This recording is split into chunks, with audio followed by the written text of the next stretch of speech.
On Christmas Day, the holiday movie event of the year arrives. The Color Purple comes to life for a whole new generation. Boldly reimagined by producers Oprah Winfrey, Steven Spielberg, Scott Sanders, and Quincy Jones, The Color Purple is a timeless celebration of family, lifelong friendship, and unconditional love, and is a faithful reminder that nothing is stronger than the bonds that tie us. The Color Purple is being hailed as a show-stopping crowd pleaser. Early audiences are calling it a breathtaking triumph, gorgeously crafted, and a flawlessly executed vision from director Blitz Bazawule. This holiday season, experience the bold new take on this beloved classic on the big screen, surrounded by family and friends. Starring Taraji P. Henson, Danielle Brooks, Coleman Domingo, Corey Hawkins, Her, Halle Bailey, Felicia Pearl Mpasi, and Fantasia Barrino. The Color Purple, only in theaters Christmas Day, rated PG-13, may be inappropriate for children under 13.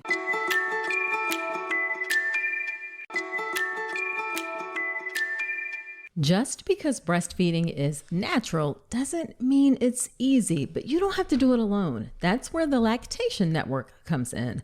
The Lactation Network helps parents at every stage of the breastfeeding journey, whether you need support resolving feeding issues, choosing the right breast pump, creating a plan for weaning, or anything in between. The Lactation Network is the largest network of licensed breastfeeding experts in the country. They provide in-home, in-office, and telehealth consultations in all 50 states with no out-of-pocket cost. Get the breastfeeding care you deserve with the Lactation Network. Visit tln.care to schedule your own insurance-covered lactation consultation today. You know you're paying for that hospital room, right? So make it yours.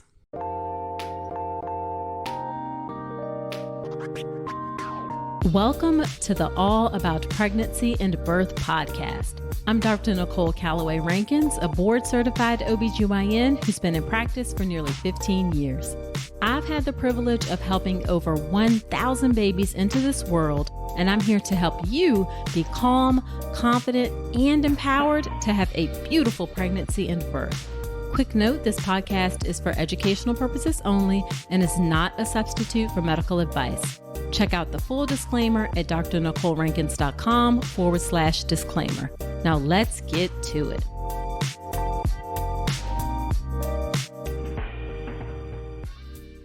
Hello there. Welcome to another episode of the podcast. Whether this is your first time or you've been here before, I'm so glad you're spending some of your time with me today. Now, in this short episode, I'm going to share 4 things that you can do to make your hospital room yours. And I say your hospital room because yes, you are paying for it. All right. That your insurance is paying for it. You pay for the insurance, you paying for that hospital room. So you should be able to make that space yours. And this isn't just because you're paying for it. It's really because the environment of your labor room has an impact on your labor and birth. It has an impact on how you feel, your mindset, just the energy surrounding your birth experience. So you can take control and make that hospital room yours with these 4 simple things. Okay, first one is the lights. Hospital lights are generally harsh. They're super duper bright. They're just not very warm and cozy. Now, granted, many hospitals on labor and delivery units are realizing that they need to work on the lighting, and when they do renovations and things like that, they make the lighting so it feels a lot more homey or more comfortable, but that's not always the case. And there will probably still be those bright lights that can be turned on just in case. And I will tell you, healthcare workers are really bad about turning on lights. We're often flipping the lights on when we come in the room, and just out of habit and just the culture of not really paying attention to the person who's in the room and giving birth, that they should be in control of the lights and how things look and not the person coming into the room. So I say all that to say that you can absolutely say, hey, I would not like all of those super bright lights on during my birth unless it is absolutely necessary for the health and safety of my baby.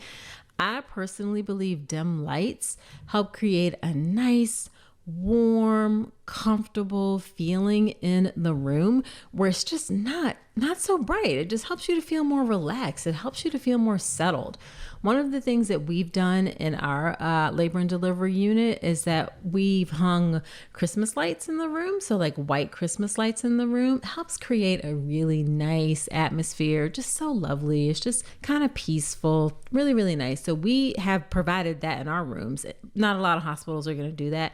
You can definitely bring your own, or if you have a doula, your doula may have Christmas lights that they bring, and you can just kind of string them up around the room. Just creates a nice, warm, inviting feel to the room. Okay, so that's number one, lights.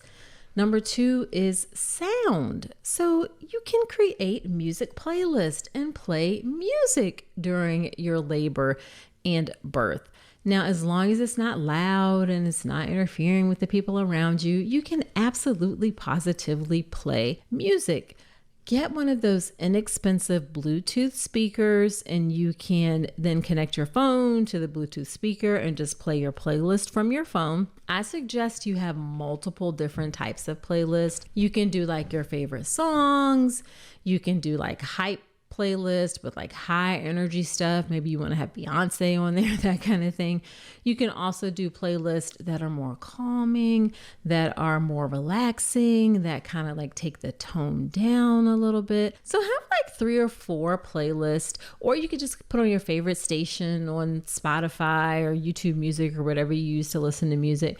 But definitely, absolutely, you can bring sound into your labor room to help create that atmosphere, to get you in the right mindset, help you feel good, help you create a great energy around your birth. And I will say, if the playlist is hopping, the staff, the nurses and doctors will be in there bopping to it too. So play the music that you want during your birth. All of us OBGYNs recommend that you take a prenatal supplement during pregnancy and ideally at least 3 months before getting pregnant. But which product is right for you, and will it have all of the nutrients you need for every stage of your journey? Choosing a prenatal can be so confusing, and that is why I am delighted to tell you about Element, which takes all the stress out of the process. Element is the first ever personalized prenatal supplement. It's designed by maternal fetal medicine doctors and is not only customized for each person, but it also changes over time for each stage of your journey from preconception to postpartum. Element provides a tailored prenatal supplement whether you have certain dietary preferences or a high-risk pregnancy or nutritional deficiencies like low iron or vitamin D. And every 30 days, they can adjust your prenatal protocol to make sure it is the perfect fit for you. Also, Element has exceptional ingredient quality, no fillers, no additives, and the packaging is eco-friendly too. Every pregnancy is unique, and your prenatal should be too. So visit helloelement.com. That's Element with 2 L's, and use the code Dr. Nicole to get 20% off your first order today. All right, number 3 is smells. Definitely scents can help you get in the right mindset or help you get a certain feel, a certain energy surrounding your birth. Now, you can't use real candles. Just a quick story. Once a patient had some real candles in the room, and I went in and I sat down. I was like, oh my gosh, it just smells so good in here. We were just talking. We were just chit-chatting. And the nurse comes in and she's like, Dr. Rankins, we can't have real candles in the room because there's oxygen in here and that's like a big fire hazard. So you can't have real candles, but you can have essential oils. You can have essential oils in a diffuser. Lavender is really nice and relaxing and calming. So lavender is a great one. You can bring that diffuser, or you can put it on cotton balls. And cotton balls are great because you can just kind of sniff it yourself. It doesn't necessarily put the scent in the whole room, because sometimes you'll find that at some point you like the scent, some point you don't like the scent and you want it to go away. So with cotton balls, either someone can hold it in front of your nose or you can hold it in front of your own nose. But then when you don't want it anymore, you can just take the smell away. Now, of course, smells aren't for everyone. Like, you don't have to do this, but this is just one of the things that you can do as long as you don't do the real candles, okay? All right, and then the fourth thing is things. So there's lights, there's sound, there's smell, there's things. And by things, I mean items that make you feel more comfortable, make you feel more like you. Birth is not a disease. Birth is a normal, natural process. So when you wear a hospital gown, it makes you feel like you're a patient, like you have something medical that's going on that needs to be fixed. That's like a problem. That's like a healthcare issue. And that's not what birth is. So you can definitely not wear those hospital gowns because labor and delivery still have the typical hospital gowns that are everywhere else in the hospital. So you don't have to wear that hospital gown. You can bring your own gown. And you can get those really inexpensively off of Amazon, a labor gown. And you want to particularly get a labor gown because it's going to be made so that you can take it down easily so that you can do skin to skin contact right after birth. Some people do sports bras and that can work, but that's a little more challenging to like get off when you want to do that skin to skin. And skin to skin is like your baby is on your skin, on your chest. You don't want any clothes in between you and your baby for skin to skin. So when you do one of those labor gowns or labor tops, then you're going to be able to do that because they're made for that. So definitely think about getting like a cute little hospital gown. Again, doesn't have to be super expensive. That's something you can also put on your registry to ask for. Definitely bring your own clothes. Like, for example, if you're going to be induced, maybe some like comfortable leggings or sweatpants when you're in the early part of the process. So bring your own clothes. You can bring your own blanket if you have a blanket that you want to bring that is particularly comforting for you. The only thing I will say about blankets is be careful because bodily fluids can get onto things and sometimes a lot.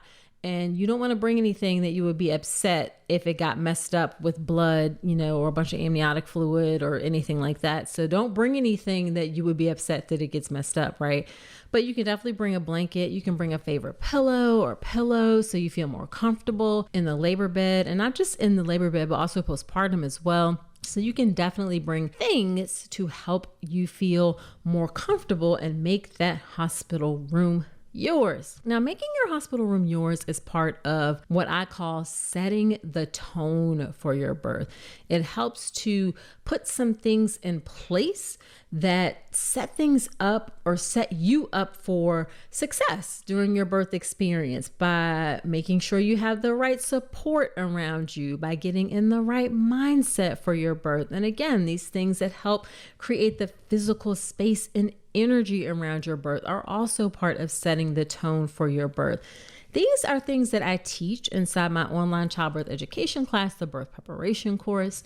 You can check out all of the things I teach in that first module. Like, I start off with your mindset for your birth because that's so important. Like, that's the first thing you'll learn inside my childbirth education class. But you can check out everything that's in there. It's at drnicolerankins.com/enroll. All right. So there you have it. Please share this podcast with a friend. Sharing is caring. It helps me to reach and serve more pregnant folks, and any help that you can give me in serving pregnant women, I would so appreciate it. Also, subscribe to the podcast in Apple Podcasts. And if you like the podcast, leave me a 5-star review in Apple Podcast. Helps the show to grow, and I'd love to hear what you think. Also, follow me on Instagram. You can shoot me DMs on Instagram there. Let me know what you think about the show. Also, I provide bite-sized pieces of information there on Instagram as well to help you have the most beautiful pregnancy and birth. So that is it for this episode. Do come on back next week, and remember that you deserve a beautiful pregnancy and birth.